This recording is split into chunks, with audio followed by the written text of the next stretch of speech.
he says right here, he's citing unfinished business. Him, Cornelius Johnson, Blake Corum, and now Jim Harbaugh, they're all coming back. And I'm telling you, it really is lining up for a really special season.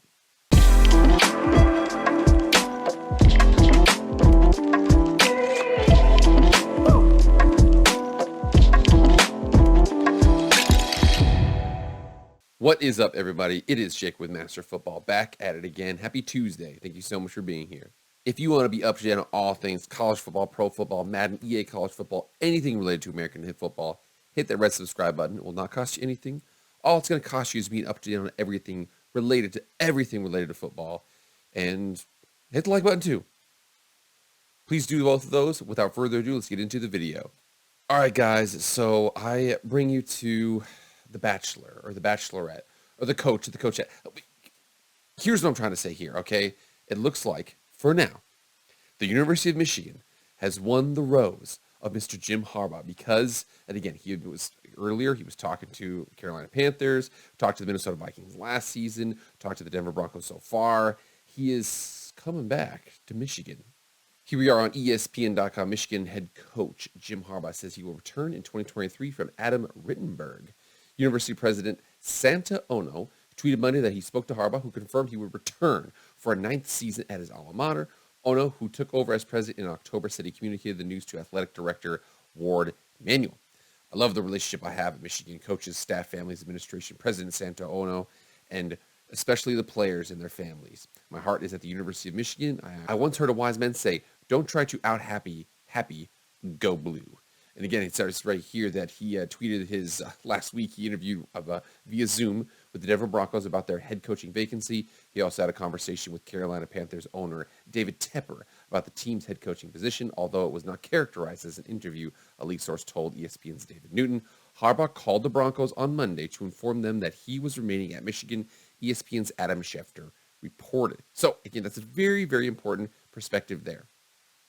I had theorized recently in a video where I was basically like, it doesn't really make a lot of sense why he would leave Michigan to go to the NFL. The job security in college, first of all, they have plenty of money. I know people say you can get more money in the NFL. You probably can, but he gets plenty of money in college. He's almost guaranteed 8 wins a year if he just recruits and does what he needs to do. He has really, really developed Michigan into a particular style of football. And other than a very, very wacky game he had against TCU, granted, again, you lose.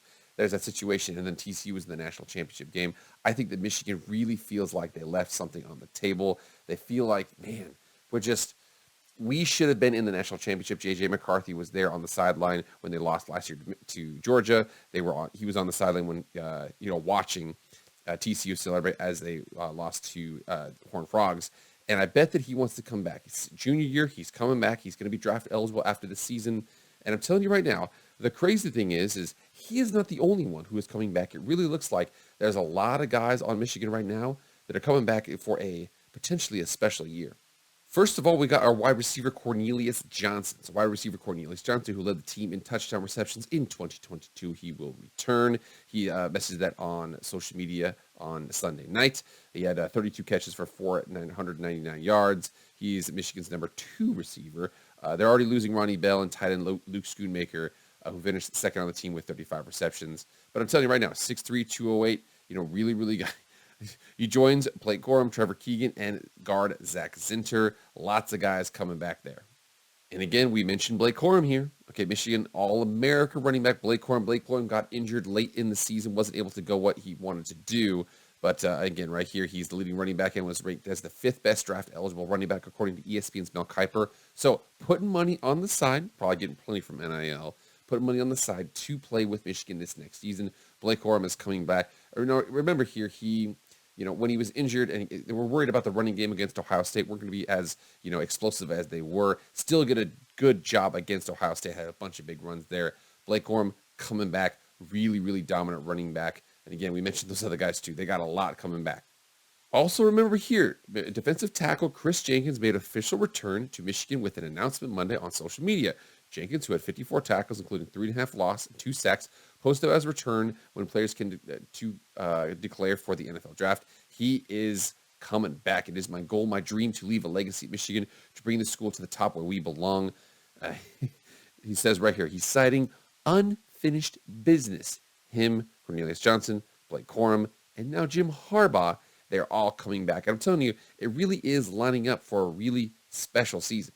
Now, here to that original article here. And again, like I already mentioned there, Trevor Keegan, Zach Zinter, offensive lineman coming back, Cornelius Johnson. He's got a lot coming back here. So he's 132 and 52 overall as a head coach at Michigan. Lost one game this season. They're also 2-0 versus Ohio State in the last two seasons. So Harbaugh is really, really doing well. And again, if you check out some of the preseason rankings right now, and again, they're way early, but Michigan looks like they are in a really good spot. Come over here to Athlon Sports, and at the early predictions for the Big Ten and the Eastern Division, it looks like we got a potential 3P coming up. Donovan Edwards, Blake Corum, JJ McCarthy, Zach Zinter, Trevor Keegan, Carson Barnhart, a couple Power 5 transfers. They've got a lot of guys coming back. Mike Morris, Mozzie Smith are off to the NFL, but Junior Colson, Will Johnson, Mason Graham, and Derek Moore are returning in addition to Chris Jenkins. And you come over here to Ohio State. Ohio State's going to be loaded, obviously. Marvin Harrison Jr. They've got a lot of guys coming back. They're going to be very, very good there. But Devin Brown, Kyle McCord, and again, CJ Stroud has already declared for the NFL, so they have to replace their quarterback. Michigan does not. It's really lining up for them, especially if you look at the schedule. There's a lot that kind of falls into place for them. It really elevates itself for a late season push. I'll show you why.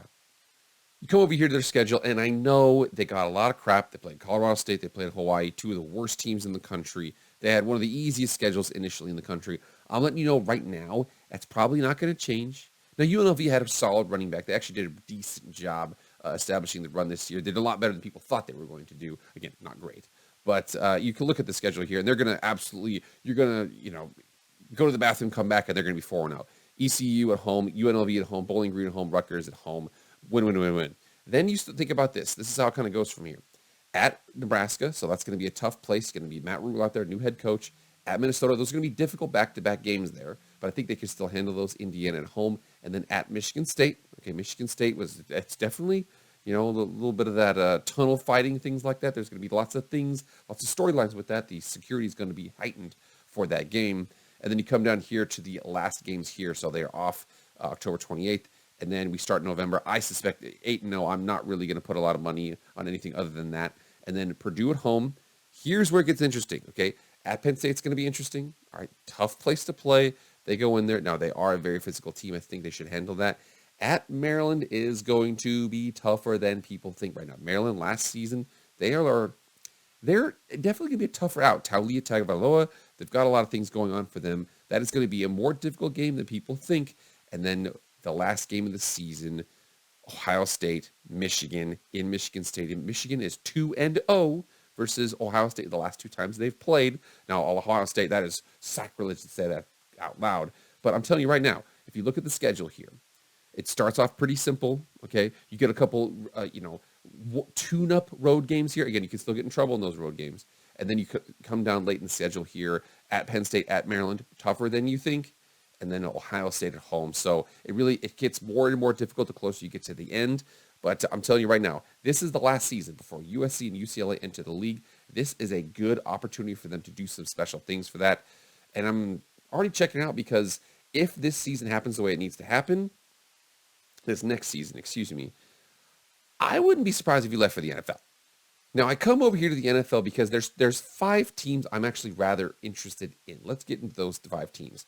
So you come over to the AFC East. I'm not really interested in a lot of teams here just because, ownership and quarterback, I'm not really sure about that. AFC North, I don't know. AFC South, I don't know. Potentially, maybe if Bryce Young goes somewhere, he might be interested in that job after this next season. He's coming back to Michigan, but after this next season, you don't really know what's going to happen. I'd be interested to watch this. The LA Chargers are a team to watch. Okay, Brandon Staley has been 10-7. They dropped in the first round of the playoffs. It just seems like a team that consistently underachieves. Got bounced last year by the Raiders. Lost this year. An incredible comeback by the Jacksonville Jaguars. An interesting game to watch, especially with Justin Herbert, really good quarterback out there. I'm telling you, another situation here. You come down here to the NFC South.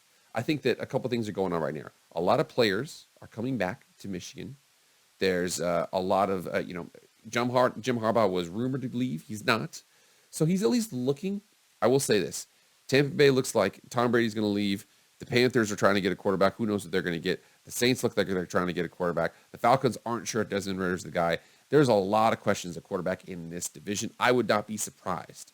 And think about this. J.J. McCarthy is going to be a junior year. He's after this next year. He will be draft eligible.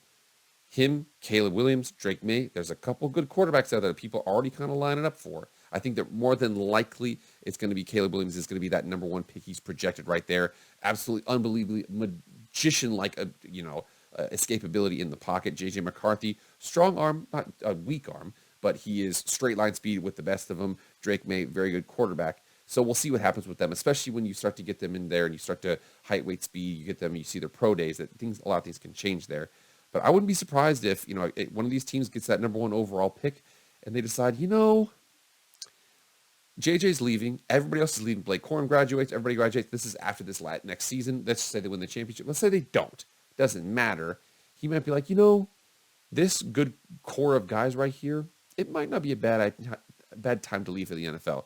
I turned down Russell Wilson. I turned down Kirk Cousins. I turned down the Panthers. You never know. The Panthers with Caleb Williams versus the Panthers without Caleb Williams, a big discrepancy in my perspective. Like I said, he's sitting there. He's thinking, everybody's coming back. Everybody's saying special year. Michigan returning a bunch of guys. Blake Corum, Cornelius Johnson, Chris Jenkins. Got lots of guys there returning. Jim Harbaugh is as well. He's flirting with the NFL, but doesn't necessarily love the Broncos. Doesn't necessarily love the Vikings. Didn't like the Panthers, or at least just had a touch and go with the Panthers. But after this year, all those seniors graduate. J.J. McCarthy leaves. I think that next season is the season we got to watch for Jim Harbaugh leaving. Not this one. It was talking about it, but if anything, any time for him to leave, it would be next year. But I don't know that we'll have to wait until then. But I will say, Michigan 2023, it's lining up pretty good. The first half of the season looks like they're going to breeze through it. The second half of this, or the second third of the season, is going to be interesting. The third of the season, at Penn State, at Maryland, and then Ohio State at home. They might be making another title run, but we'll see, man. But you guys get in the comments right now. Let me know. Are you excited about Michigan? Do you guys think, and again, I know third time's the charm, made a run last year, made a run this year. Are they going to make a run next year? Get in the comments right now and let me know. All right, guys, that's it. Thank you so much for being here. Please like, share, comment, subscribe, do all that stuff. I appreciate it. That's it for me, guys. I am out.